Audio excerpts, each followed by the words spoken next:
Masa depan adalah misteri. Kita tidak pernah tahu masa depan kita akan seperti apa. Tetapi ternyata kita bisa memprediksi masa depan kita sendiri.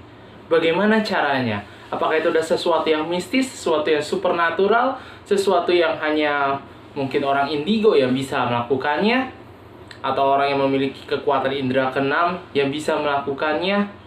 Ternyata ada metode, kalau kita bisa bilang metode ilmiah, yang bisa memprediksi bagaimana masa depan seseorang. Anda tentu penasaran, bukan? Bagaimana sih nasib saya 5 tahun yang akan datang? Apakah saya bisa menjadi orang yang berhasil? Apakah saya bisa menjadi orang yang sukses? Atau saya akan menjadi ya begini-gini aja, mungkin meningkat sedikit, atau mungkin malah jatuh terpuruk? Apa metode yang bisa untuk memprediksi masa depan kita? Ada ungkapan yang mengatakan, apa jadinya Anda 5 tahun yang akan datang, itu adalah buku apa yang Anda baca dan dengan siapa Anda bergaul. Tunjukkan teman-teman Anda dan Anda akan melihat masa depan Anda. Kenapa seperti itu? Karena dengan buku yang kita baca, itu secara otomatis akan memperluas pengetahuan kita. Semakin pengetahuan kita luas, semakin kita bisa berpikir lebih terbuka. Semakin kita memiliki banyak ide, semakin kita memiliki pengetahuan-pengetahuan yang mendukung kita untuk mencapai keberhasilan. Itu juga termasuk dengan pola pikir kita. Bagaimana kita berpikir supaya untuk bisa berhasil, supaya untuk maju. Karena semua berawal dari pikiran kita sendiri. Bukan dari orang lain, bukan dari kekayaan yang kita punya, bukan dengan modal yang kita punya, tetapi dari pikiran kita. Kita bisa mulai dari nol, tetapi pikiran kita lah yang menjadi aset kita. Karena pada akhirnya kita hanya bisa bergantung pada diri kita sendiri. Lalu bagaimana dengan pergaulan? Kenapa orang lain atau teman-teman kita bisa mempengaruhi diri kita? Iya, karena itu akan mempengaruhi pola pikir kita. Jika kita berada di tengah-tengah, orang yang pesimis, orang yang mengatakan, nggak bisa lah, sedikit-sedikit nggak bisa lah, susah lah, ini nggak mungkin lah, ini mustahil dah. Maka kita akan selalu berpikir bahwa kehidupan itu susah, bahwa semuanya itu hanya mustahil dan semuanya tidak bisa dilakukan. Karena, ya teman-teman kita seperti itu. Orang-orang kita berada di seperti itu. Lingkungan kita mengatakan bahwa itu tidak mungkin, itu tidak bisa.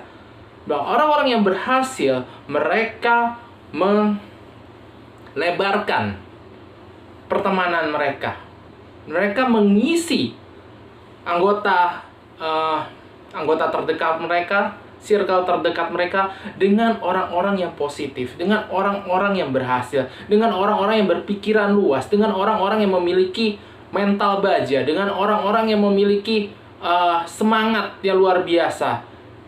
Orang-orang yang memiliki mindset yang luar biasa, yang mengatakan bahwa semua itu mungkin. Itu kamu bisa melakukannya, kamu bisa melakukannya. Mungkin tantangannya berat, tetapi kamu bisa melakukannya. Orang-orang ini akan mensupport dia ketika lagi dalam perjuangan, ketika lagi dalam struggle, lagi dalam masalah, ketika dia lagi dalam mungkin putus asa. Sementara orang-orang yang pesimis mungkin akan meninggalkannya, mengatainya, atau menghinanya. Atau mungkin mengalami syukurin lo, gue bilang juga apa, dan mengatakan hal-hal negatif lainnya. Sementara orang-orang positif mengatakan, don't give up, kamu pasti bisa, ayo bangkit, ayo berdiri, kamu bisa, kamu bisa, kamu bisa. Dan itu akan mempengaruhi orang tersebut. Ketika orang meyakin bahwa dirinya bisa, ketika dia yakin bahwa dia mampu, dan orang-orang di lingkungannya itu mendukung dia, maka dia bisa menunjukkan kemampuannya dengan jauh lebih optimal lagi. Belum lagi dengan orang-orang yang positif, yang itu mungkin mereka memiliki modal lebih, sumber daya lebih, networking lebih, yang otomatis juga akan mendukung keberhasilan dari mereka. Nah, itulah kenapa kita bisa memprediksi masa depan kita dari dua hal itu. Buku apa yang Anda baca, dan dengan siapa Anda bergaul. Singkatnya, bagaimana Anda menghabiskan waktu Anda, itu yang akan menentukan masa depan kita. Anda, saya, dan orang-orang lainnya, semuanya memiliki modal yang sama, waktu 24 jam sehari. Lalu bagaimana kita menggunakan modal tersebut?